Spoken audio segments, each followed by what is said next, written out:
مساء الخير أعزائي المشاهدين، أهلا فيكم في فقرتنا الأسبوعية بريطانيا اليوم. ضيفنا لحلقة اليوم هو الكاتب والموسيقي أمريكي الأصل الأستاذ ديفيد روفيكس. راح يكون معنا اليوم ليحكي لنا قصته في مناصرة القضية الفلسطينية. ديفيد تعرض لأكثر من موقف، واليوم راح يشاركهم معنا بسبب مناصرته ووقوفه مع الحق في موضوع القضية الفلسطينية. Good evening. Hello, Rofix. How are you? Hey, good to meet you. Good to meet you too, and thank you very much for being with us today. I'd like you to start by introducing yourself, if you don't mind, to our audience. Sure. I'm a singer-songwriter and musician. I live in Portland, Oregon, and I've been writing a lot of songs about U.S. foreign policy and politics and such for several decades. So I get into a lot of trouble as a result. Can I ask you how and when did you start your journey as in music, writing music? Was it always something you were in it, like from the beginning as a career, or was it a hobby? My parents are both classical musicians, so I grew up playing classical cello, and so I guess being a musician was kind of like the thing to do. But I didn't end up doing the same kind of music. I got much more into the sort of tradition of more politically oriented music pretty early in life, but yeah. That's nice. And let's talk a little bit about what like the type of music you in. As you said, it was different from what your parents were doing. So you're doing things to do with politics, wars, globalization, and all these things. So tell me, how did that start, and why did you choose these things in the beginning? In the beginning, it was in the late 70s when I was a small child going to summer camp. There was a nuclear meltdown in the state of Pennsylvania, the 3 Mile Island nuclear meltdown, and that inspired a big movement against nuclear power. And there was also a big movement against nuclear weapons in the 80s. And so that was the beginning of it for me, was the fear of nuclear war and nuclear power, and it expanded into many other things from there. Sort of starts with something, and then you learn there's a lot of other problems in the world.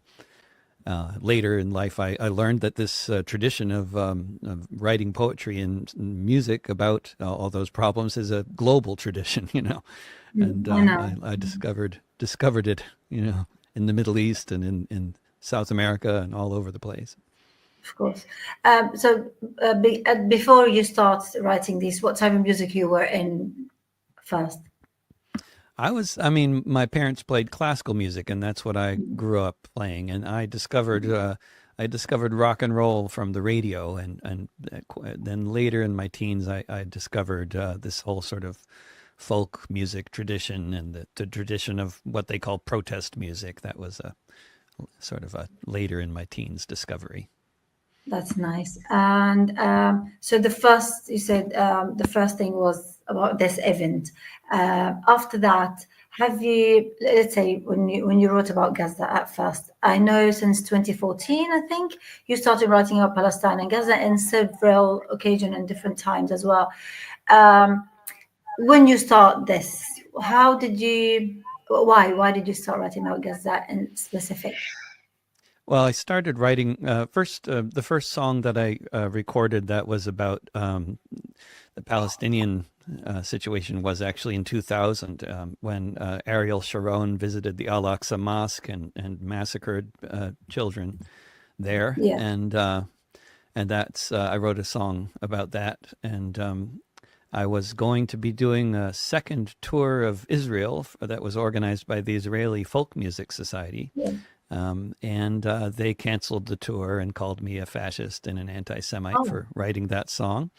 And that was the beginning of my time being called an anti-Semite all the time, and which is a strange thing to be called for somebody who grew up in New York, raised by a Jewish dad, and lots of Holocaust survivors in the immediate family and all that. So it's but that's what happens, and that's that's been been my journey for the past 25 years, and I have no regrets at all. But it's been very interesting. I can imagine. Before we go into that, I'd want to ask you about how the topics you're choosing today, or been choosing for the last 20 years, how does it reflect to you, David, and your personality? I mean, I'm just as a songwriter trying to tell the stories of what's happening in the world, following a very long tradition, long global tradition. I'm really just trying to tell stories about what is usually not being talked about in the news in places like the United States, and also to tell stories from history that we don't learn about in school mostly. And then also a lot of stories from history that are actually so connected to current events, like the story of settler colonialism in North America has so many parallels with Israeli settler colonialism. And there's so many stories about what's happening now in the West Bank and Gaza that have really incredible parallels to U.S. history, like from the 19th century. In terms of, go back to Gaza again, sorry. So when you wrote this song and they were, how did you feel about that when they just, as you said, like everything relate to you, it just doesn't make sense. So how did that make you feel? At first, I guess it was, I wasn't surprised actually, because although it was very hurtful, because I liked a lot of these people I had met on a previous tour of Israel.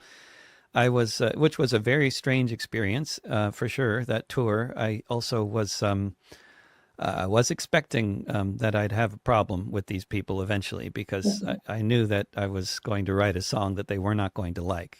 It was very clear that as long as you're singing about other things in the world, about U.S. history or about slavery or about the war in Vietnam, a lot of things you can sing about, and they're all, oh yeah, we're against slavery, we were against the war in Vietnam, so it seems like you're on the same page as these people. But I noticed even back during that first tour, before I had ever written anything about Palestinians or Palestine, I had written songs against the U.S. invasions of Iraq, the U.S. invasion of Iraq, and the bombing of Sudan in the late 90s, and bombing in Afghanistan in the late 90s, before the big, this was before 9/11 and all the other invasions that happened after that. But I had written songs against U.S. imperialism already, and those did not go well. If it was about Arabs, it did not go well among the Israeli Jews that I was singing for, except for a couple of them. There were some radicals. I met two radicals who liked all the stuff that, but mostly it was very, as soon as you mention Arabs, even if they were not Palestinian, any Arab, then it was the response was completely different and really bad. It was and then after writing that song, which was called "The Children of Jerusalem," I for the first week I was just getting hate mail and emails from Israelis and Israel supporters. But then after a week of that, then I started hearing from Palestinians, and I heard from at least 100 times as many Palestinians, and that's what made me. Well, it was a wonderful experience, actually, after that first week, once the song got out, wonderful experience. And it's been, it's been wonderful ever since in a sense, David, if I can ask you, sorry, go ahead. No. I was just rambling. Yeah. Okay. In terms of, as a Jewish person, I've been to Israel a few times, and, what made you see it different? As we say, I'm a Palestinian person. When I go to Palestine, I see, I'm always obviously with Palestinian people. I can't see it differently. So as a Jewish person going there, what made you see it from our point of view, if I can say that? Yeah. Well, I mean, I had real suspicions growing up, because when I was 12 years old, I started reading about global politics. I started reading the New York Times, which is not a radical publication at all. It's very, very pro-Israel, but still they had articles that were kind of lengthy, and if you tell this, if you write about things at length, eventually some of the truth starts to become kind of seep out. So I was reading the New York Times in 1982 during Sabra and Shatila, and they covered that, and they covered the war in Lebanon and the atrocities Israel was committing there. I also learned from the New York Times that the PLO was a terrorist organization, and basically that the Palestinians were all terrorists. I mean, that was clear from reading the New York Times as a kid. Yeah. But I could also tell, even from reading the New York Times, Israel was doing some bad stuff. So I was not really. I didn't accept the mainstream, view in the United States and among much of my family about what Israel was about, and Yeah. even my grandmother was, I had relatives as a kid who would sometimes tell me like Israel wasn't as good as they said, that's sometimes you'd get a little bit of a hint, like maybe this was Yeah. a little bit propaganda. But of course, once I went there, it was so obvious that everything, all the negative things I had heard were all true. And I mean, it was so abundantly obvious once I was there, even just going to Israel without even going to the occupied territories. But then when I went back later, I went to the occupied territories. Of course, that's a whole other educational experience. Yeah. I'm Although sure. I'm although so glad. so much of the bad stuff that goes on you can't see. That's one of the things about going there is like, so you see so much, but there's so much you don't even see as a visitor. Yes.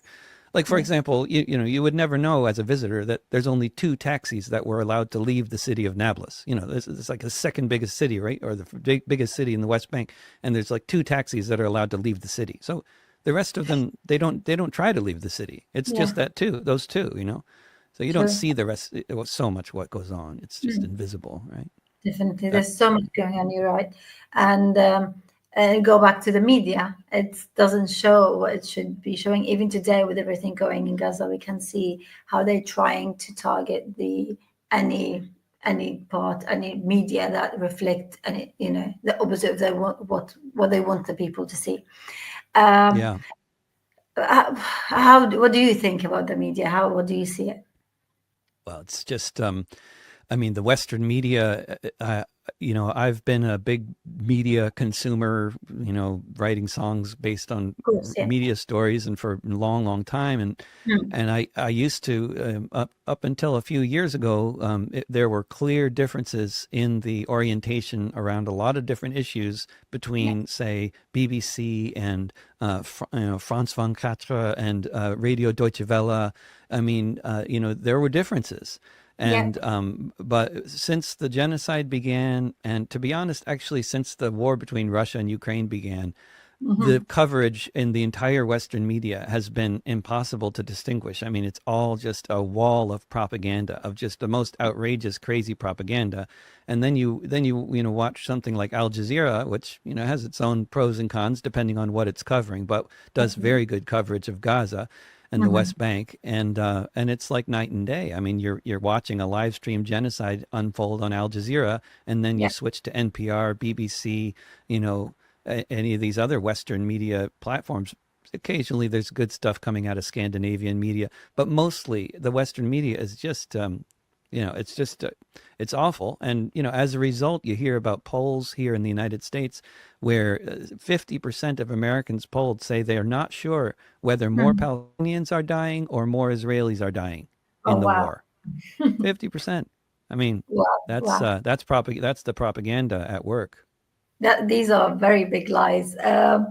In terms of talking about propaganda, looking at the war happened in Israel and Russia, and then looking at what happened to Palestine and the reaction of the Western media and governments toward that. What do you think of that?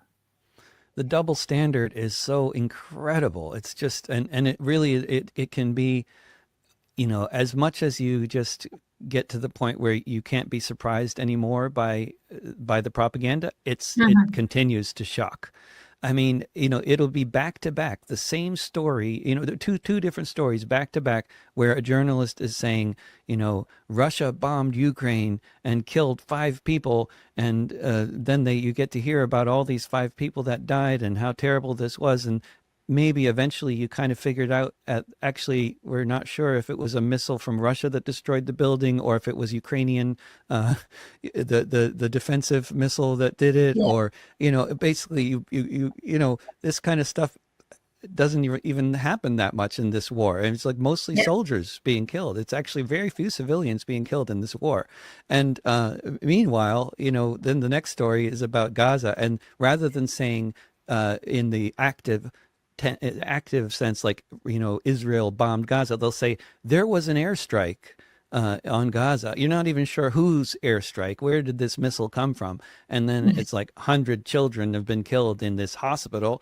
But Israel says it's a base for Hamas. And they don't even tell you that every other time Israel has said this, they've never provided proof. And then when they do provide proof, it's nothing. Like it's like one gun in the hospital or something.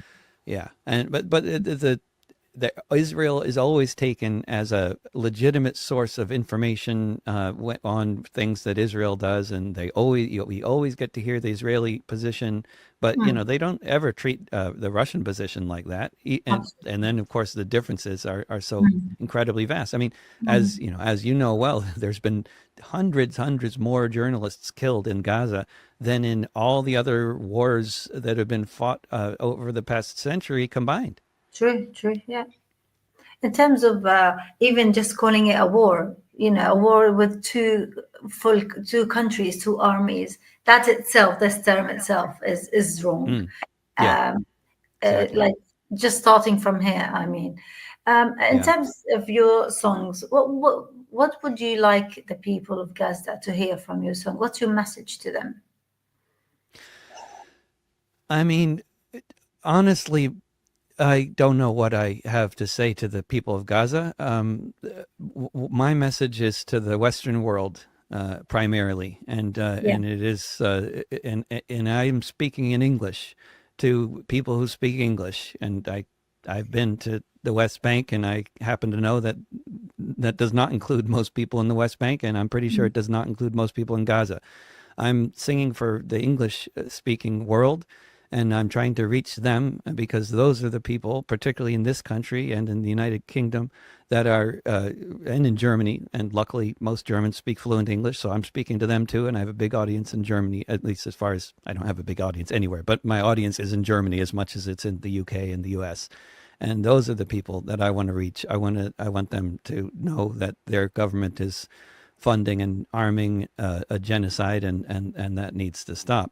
I'm also really glad when anybody in Gaza or anywhere else in the world, hears these songs. A lot of them do hear these songs. They hear my songs in Yemen and Jordan and Lebanon somehow randomly in all kinds of ways. And it's always wonderful to hear from them because clearly it's really obvious to me that, they're happy to know that they're not invisible, and that there are other people, in the United States trying to document and talk about this genocide that's happening. Would you like to sing something for us from your songs to Gaza today? Oh, sure. Yeah. Sing like live right now here? Yeah, if you don't mind. I don't mind at all, but I didn't plug in my guitar, so can we...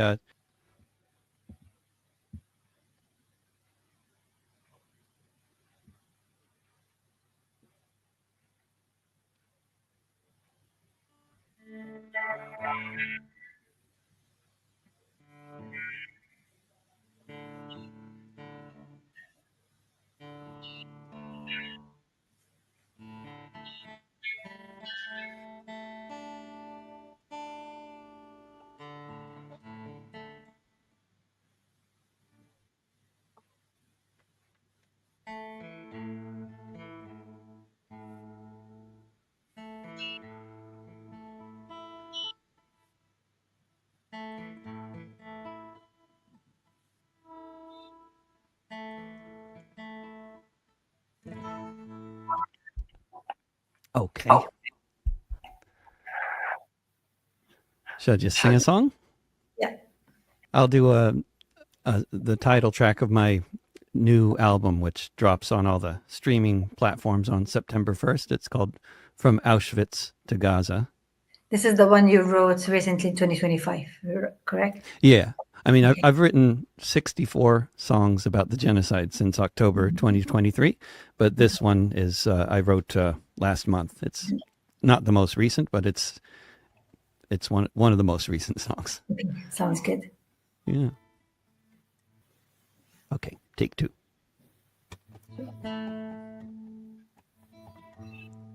The camp's open air. That's the one thing that distinguishes what is happening in Gaza right now compared to the time of the Third Reich and its crimes. Against any decency, against any sanity, against all the children, against all humanity.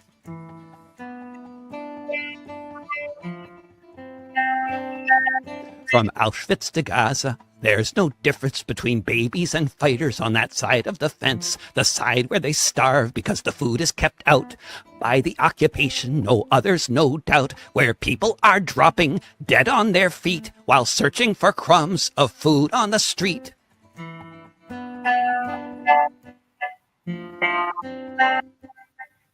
From Auschwitz to Gaza, all night and all day, all the people inside just wasting away. Everyone waiting for death to arrive, shot or starved or burned alive, where each passing moment is punctured by groans of 1 million children as thin as their bones.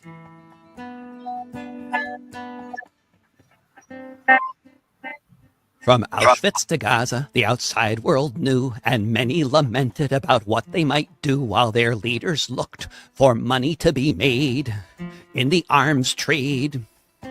Once again, just like this, profiting from the apocalypse.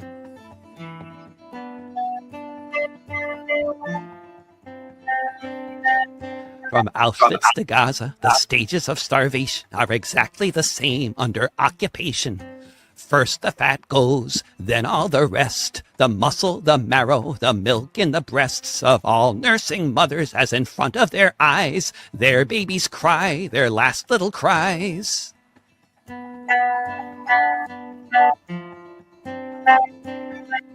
From Auschwitz to Gaza, under either command, all of the killing is entirely planned. Whether they call it a camp or a zone, it's all the same skin and bone.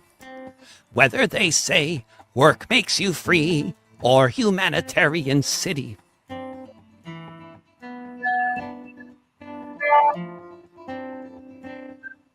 From Auschwitz to Gaza, the political line, from occupied Poland to Palestine, leaders outside will say we weren't aware of the extent of the horrors happening there. They'll shed a few tears and somberly then make a speech at the UN.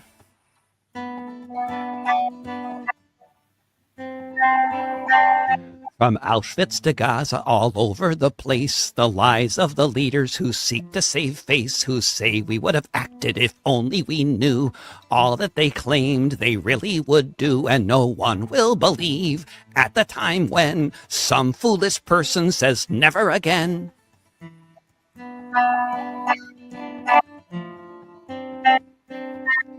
From Auschwitz to Gaza. Brilliant, brilliant. Thank you very much. You said it all in one song.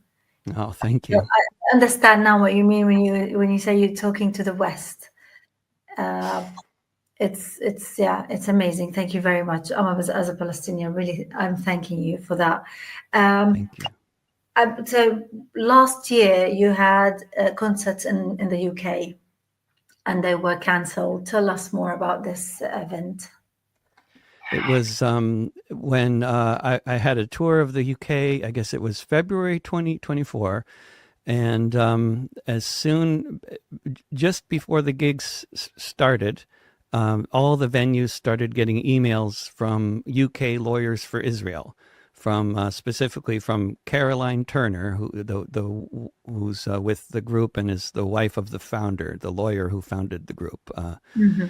And Jonathan Turner, I think is his name. And so these emails from Caroline Turner representing UK Lawyers for Israel were sent to all the venues where I was going to be playing. And one of them was scared of the legal threats because they were saying that I was fomenting racial hatred against Jews.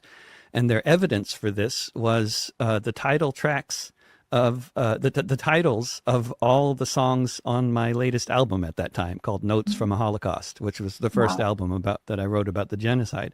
And every title of and they linked to each of the songs, so if people wanted to listen to them, they could find out what an anti-Semite I supposedly was.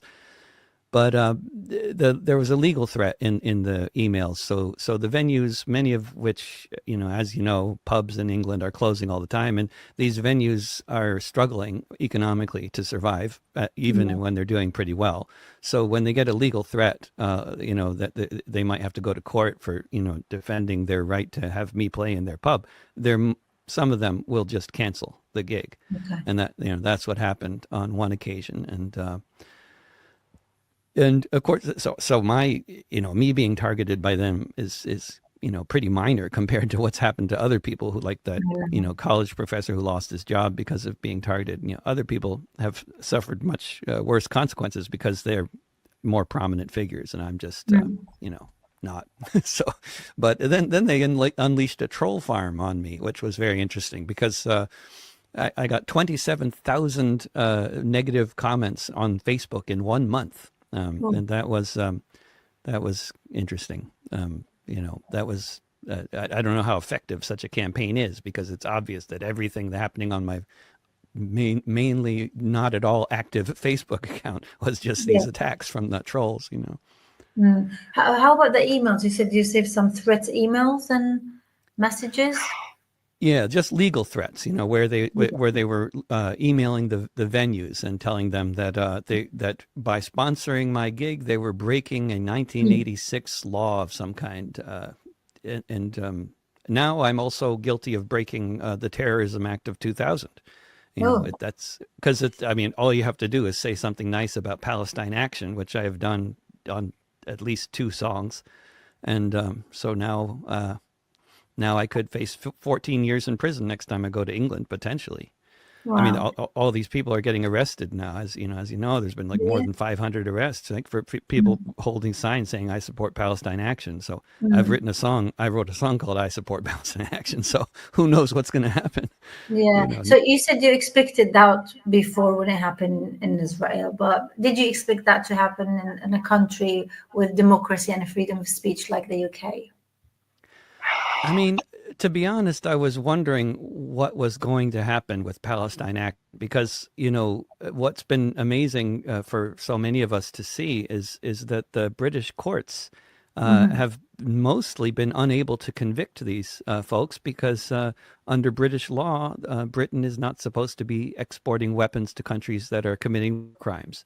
So under British law, Elbit Systems should not be exporting anything. So then when the Palestine Action people commit their sledgehammer-related offenses at Elbit Systems factories, on many occasions, they've been found not guilty, or the Crown has not wanted to press charges at all because they know that under the proportionality defense, they might be found innocent again. But then, so I think for many people, me included, were wondering, how long can this go on? How long can people smash arms, factories up and not face legal consequences, But, I was not surprised when the Parliament banned the group, because I was expecting something to happen, but not necessarily that, because that's such an extreme reaction, because this group has never harmed a human being, so the idea of putting them in the category of terrorist groups, even if I personally would completely disagree with the calling many of these groups that they call terrorist groups, I would call them resistance groups. But still, whether they're resistance or whatever, Palestine Action only has destroyed property. They've never hurt anybody. So the idea of putting them in that category, is just crazy. I know. Yeah, tell me about it. After that happened, did you have any support from other artists or public support from people? Yeah, yeah. There's a group of barristers and other folks that contacted me and actually asked me if I wanted to join in this lawsuit against UK Lawyers for Israel, Mhm. or maybe if it's called a lawsuit or something else, and I don't Mhm. know legal terminology, but where there's some kind of legal action going on against them that I'm a party to, as well as lots of other artists that they're targeting. Yeah. Do you think the artists in the UK are protected enough when they speak about Gaza? No, no, not at all. No. Yeah. And, of course, not here either in the US, but like, Yeah. in the UK, I mean, the way that they're being targeted by the government and by the Israel lobby for speaking out it's very systematic, and Mm. it really stifles so many people from speaking out. It's already like musicians usually, if they're not already political, like somebody like me, I started out being political, so I never had any fantasies of being rich or famous or any of that.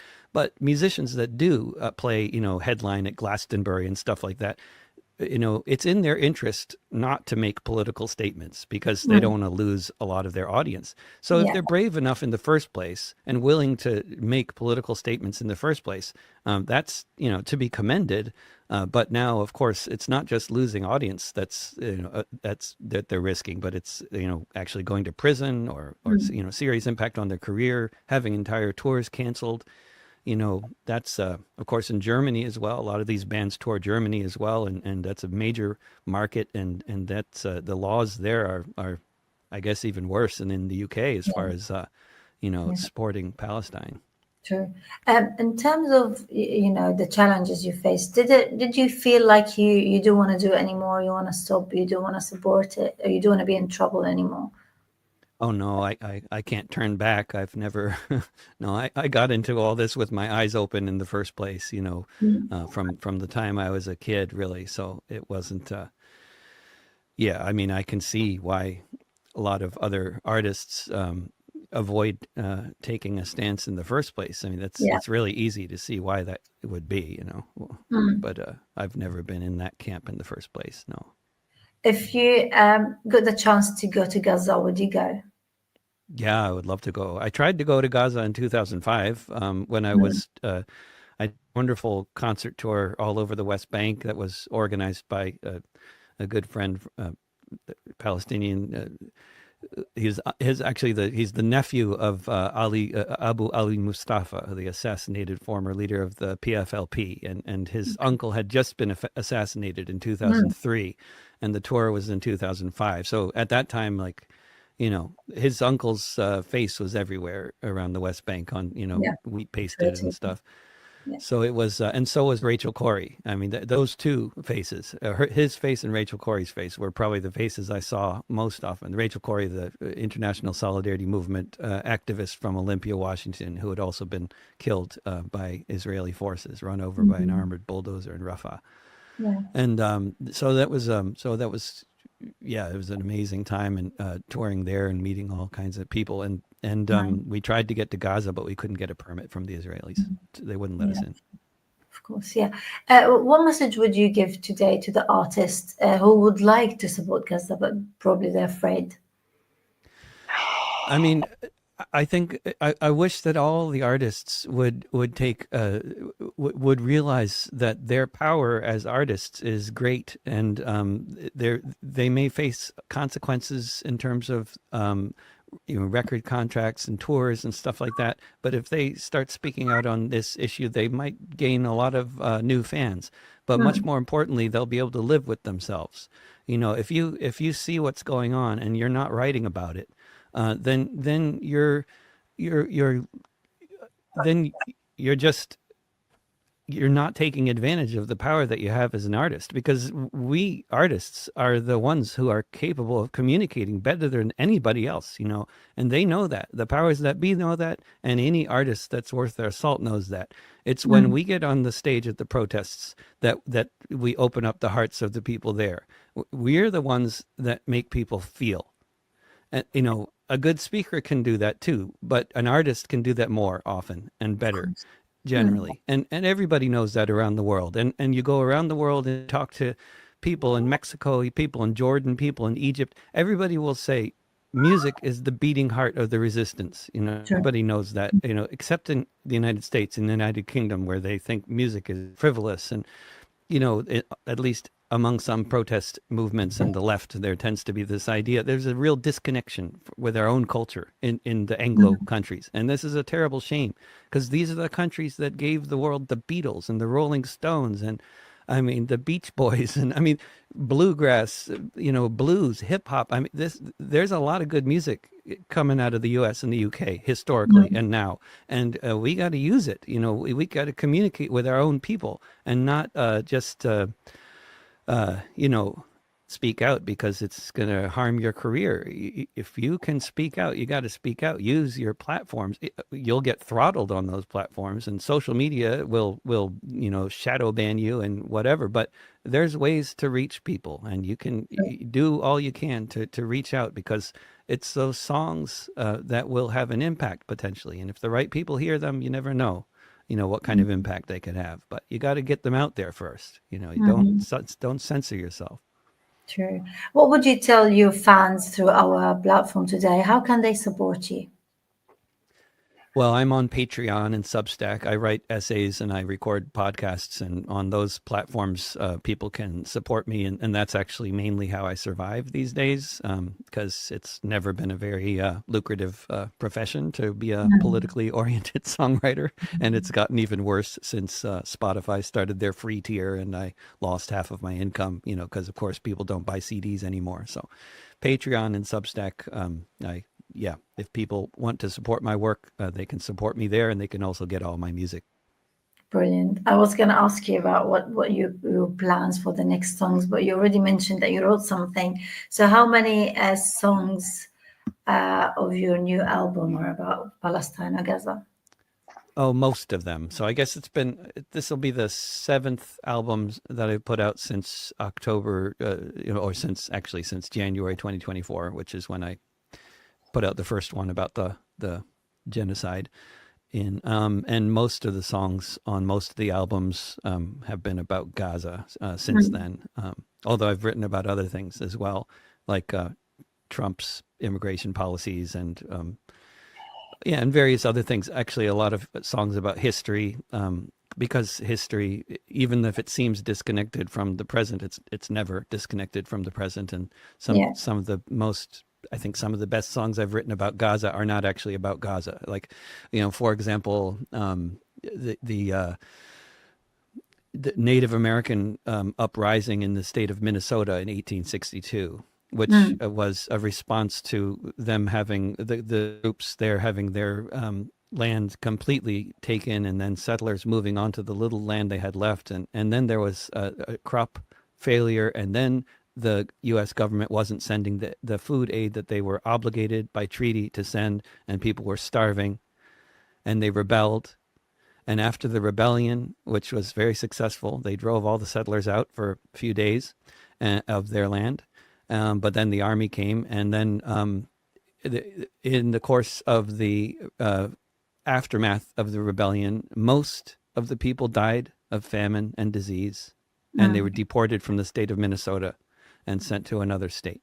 So it's like a mirror of what's happening now, except it was before airplanes, you know. So. Amazing. I'm actually really excited to hear the one about Trump. That must be interesting. Thank you very much, David, for your time and for being with us today. Would you like to add anything at the end of our session today? I guess I would just say that it is a very is a time when a lot of people, including me, are feeling incredibly discouraged and even hopeless about the state of the world and the West's complete failure to do anything other than support Israel's genocide. But without optimism and hope, then there's absolutely nothing left. So keep on trying, and don't forget how powerful art and music are as forms of communication. True. Thank you very much, David, and wish you a lovely day. And I wish you all the best with your journey. And I hope things will get better for the Palestinian and for yourself as well. Thank you so much, Mai. Great to meet you. Great Great talking to to you. meet you. Take care of yourself.